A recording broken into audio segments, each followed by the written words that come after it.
What's up, users? This is Timmy1. I just got back into competitive scene, and of course, what I've seen is Madolches and artifacts.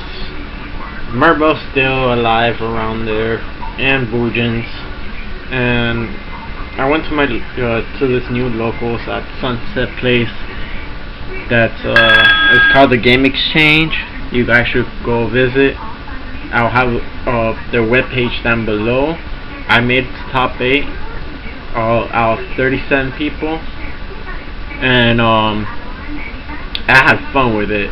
And it trolled people when I had Rabbit and Fire Fist, because everyone was like, "What the fuck, Rabbit and Fire Fist?"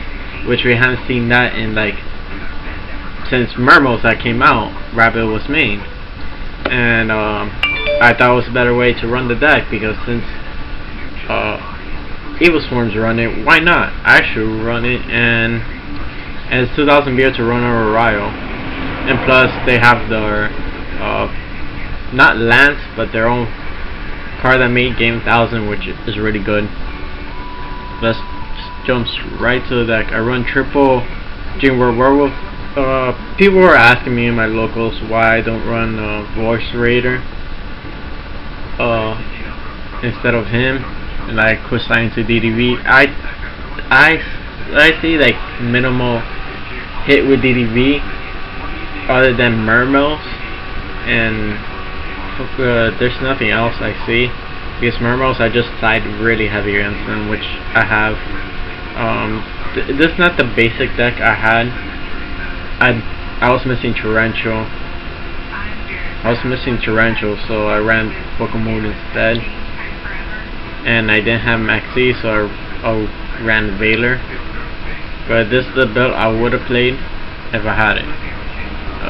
Thorn King Ryo, two dragons, one Wolf Bark, triple bear, triple gorilla, double gorilla, one rabbit, and double Maxi.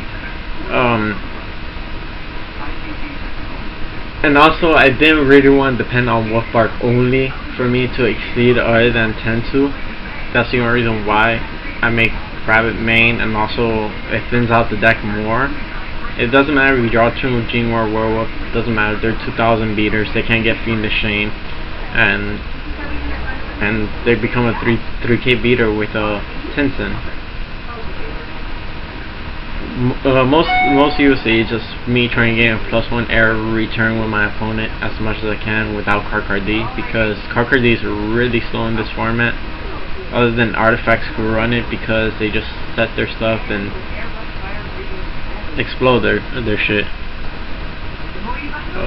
Around 2 Power Dwai, triple MST, double Tensu, double Gyoku, triple Tenki, 1 Boundless, double Mirror Force, Torrential, Compulse, triple Tensen, triple Fiendish Shane,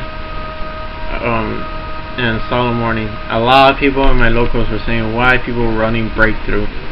Breakthrough is, I think it's effective in this format more than Fiendish Shane, because Angeli will go through Fiendish Shane. But the only reason why I run Fiendish Shane, because I could get away with Full House. But Full House is really effective in this format, especially if you Full House your opponent doing his end phase, like artifacts, and just wreck the whole field, because your opponent might play Malevolent when you're declaring an attack and so forth. I get more into it, but I think I'm gonna be maining this from now on. I didn't have Crazy Box, so I ran Gemini Pro. I didn't have this. I didn't have full extra deck, so I knew the deck would look like if I had the full product of the deck to run. I run Koguruchi, Ragnar Zero. I heard Ragnar Zero is really good, and I just wanted to try it. I haven't gone to drop it yet. I lost an anti-mirror match because Fire Fists are basically anti-metal, and the guy basically had Duster Nail. He drew every answer from my answers, so I couldn't really do much. but that was on online, and I went undefeated with this deck, mind you. I went what was it? I went 5-1. My only loss was Pure Gurgia, which I did not draw one sided card against it. I only drew Wiretap, and that's it. I did not draw my Flying Sea, which I just tested out right now in DevPro, and Flying Sea is great against Modoches, because if they can't exceed, they cannot do shit. They cannot literally do shit.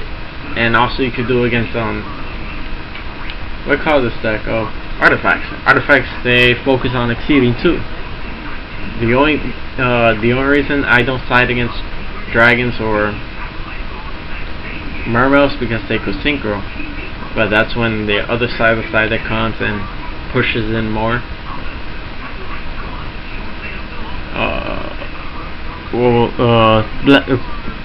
Flagship Horn is just for the stupid hand deck. Yes, they're gonna leave one on the field regardless, and this deck could drop it and take out that one threat. 2 1-on-1s. I only had one during this tournament. I didn't have this Draco.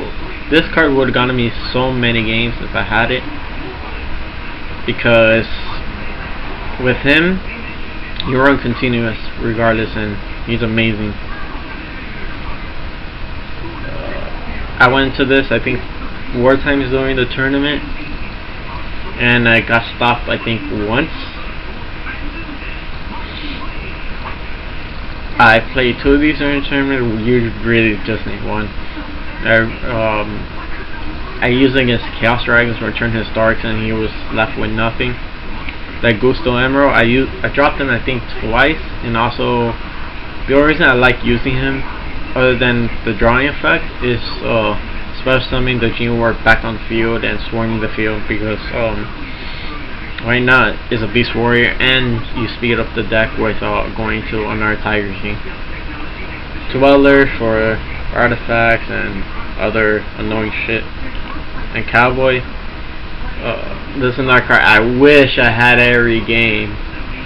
I think 2 of my points were at 800 exactly, and 800, 600 exactly, and I could Cowboy them, but I didn't have the card. I still won, but I didn't have the card.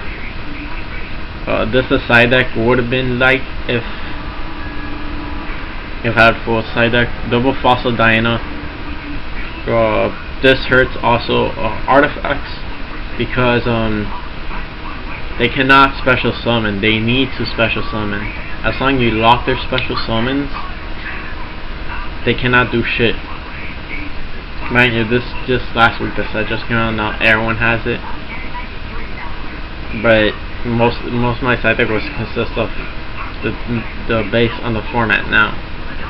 Banisher, I love this card just because it removes everything and doesn't hurt me. I go have my stuff still on the field, as long once he gets off the field, I go off, and I like doing that, because like if my opponent is trying to kill either Fossil Dying or Banisher, they have to deal one or the other, and I always have a protection for them. Flying Sea, I decided in my in the new locals last week. Did not draw it once against the Gurgia player, but I noticed after he focused so much on exceeding, if I would have stopped his exceeding, he couldn't do anything. I did not draw full house, which would have wrecked his backfield. But it's Yu-Gi-Oh! Book of Moon, I had that in the main, but I have it on the side now. It's just one of those in case cards I want side out, side in, because I need more defenses. Removal, of course. Removals to me is the thing right now, to automatically remove everything your opponent's side field as much as you can, and try to hinder them as much. Full House is actually a great card in this deck, just because you have so many face-up cards. Also, especially against Modoches, if they have Chateau and Ticket, just target those two and pop their other three, and you dismantle their field with Flying Feet. You lock them for good because they cannot do anything. Lightning Imprisoning Mirror for Boojins, mind you.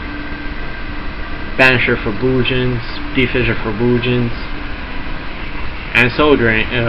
Lightning Imprisoning. Also, since Lightsworn's been up and about, because the Lightsworn dragons, I faced one of them and still wrecked them because I basically controlled the field. Soul Drain for Mermills, Boojins, etc. Shadow is just for those rogue decks out there that are like Great Keepers. I won't count Dark Wolves Rogue, but it's a pain in the fucking ass to play against. I hate Dark Wolves, they're annoying. I can't. And Gigias, and the Gigia players are annoying too. Mind you, two of the most hated decks I hate are those two. Other than Baby Dragons and Teledad, all that, I compare those two more annoying than any other decks for the past formats from 2008, from 2011. And one random wiretap. I did side him. I was siding too. I did side him, but I never drew him. I only drew it once, and it didn't really help me. I only sided because the Giga Gear. Because as long as that Giga Gear doesn't go off, it's fine. But mind you, I was handicapped. I didn't have full extra deck and or Torrential or Maxi, so I was pretty handicapped against that matchup because my friends, my best friend, my brother, he's been out of the game for a while too. Mind you, I've been in school. I graduated. I just need like 3 more classes to finish, and I'll be going on with more exposing this new car shop. I'll also do a video in the car shop if you want, guys. I will give you more information on this new car shop in Sunset Place. It's called Game Exchange. So hope you guys enjoyed this video. If you want, I might do a dual video with this on Death Row and DN. Message me. I have 2 accounts on DN Team Aku 1 or Graphite Wolf, which I put on the bottom, and also Death Row Team Aku. If you want to play me, message me. I'm always on every day. If you catch me on Death Row DN and watch me watching a duel or just on, regardless, message me if you want to play. If might catch me doing an assignment, but I'll give you guys a chance, and I'll probably will record the game. Alright? Sorry guys, I haven't done this a lot of times. Later, you YouTubers.